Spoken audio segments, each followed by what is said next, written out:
December 5, 2012, the car carrier Baltic Ace collided with the container ship Corvus J in the North Sea, 65 kilometers off the Dutch coast.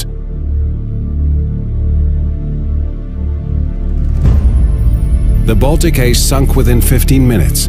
13 of the 24 crew members survived the accident.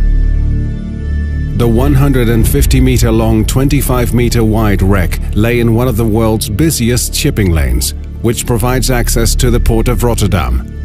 In 2013, Rijkswaterstaat investigated what to do with the Baltic Ace. The wreck hindered a swift and safe passage for marine traffic. In addition, potentially dangerous substances from the wreckage and from the 1,417 cars on board might be released into the sea. The wreck contained nearly 540,000 liters of oil in its tanks. Only complete removal of the wreck could eliminate the risks to the environment and to the marine industry.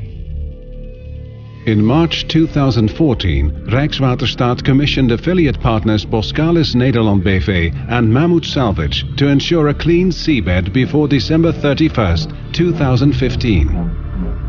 Due to winter weather conditions, salvage operations could only take place between March and October. Recovery was therefore split into two phases.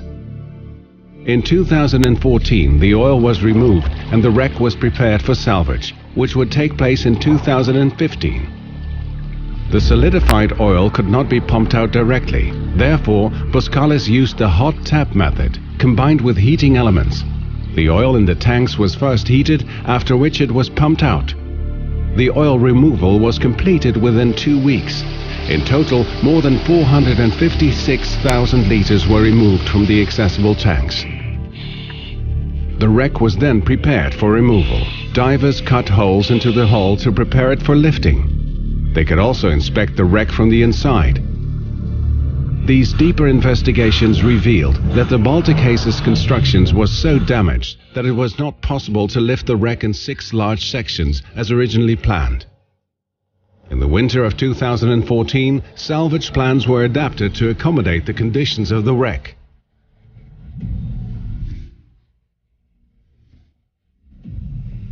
On April 4, 2015, workships began the salvage operation.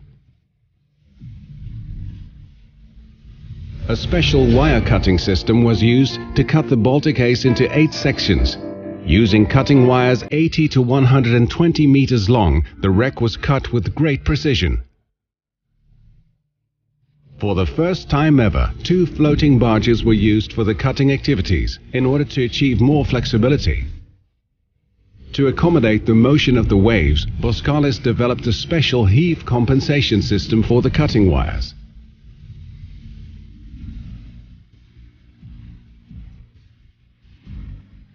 The cutting of the sections caused the ship to lose cohesion, and the 8 sections became distorted. Each section also lay on the seabed in a different way. That required customized removal of each individual section. The stern and bow were lifted first. On June 7, 2015, the stern emerged from the water in a single piece.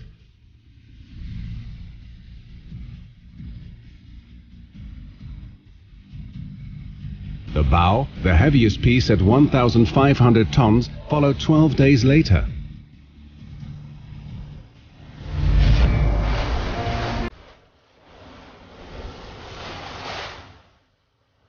The remaining 6 sections were too weak to be lifted in this way. The lower parts of the ship were lifted in one complete section.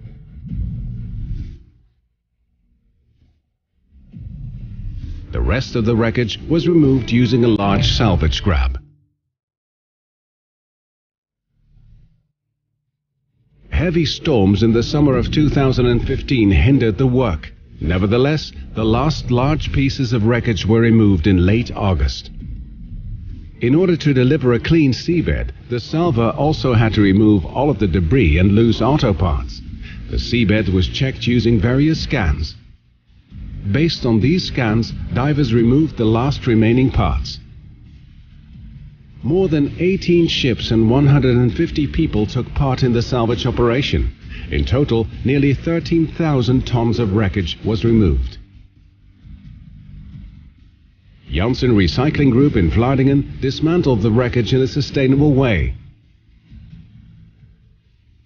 After the wreckage was cut into smaller pieces, the different materials, metal, plastic and auto parts, were sorted. As much as possible, the materials were recycled.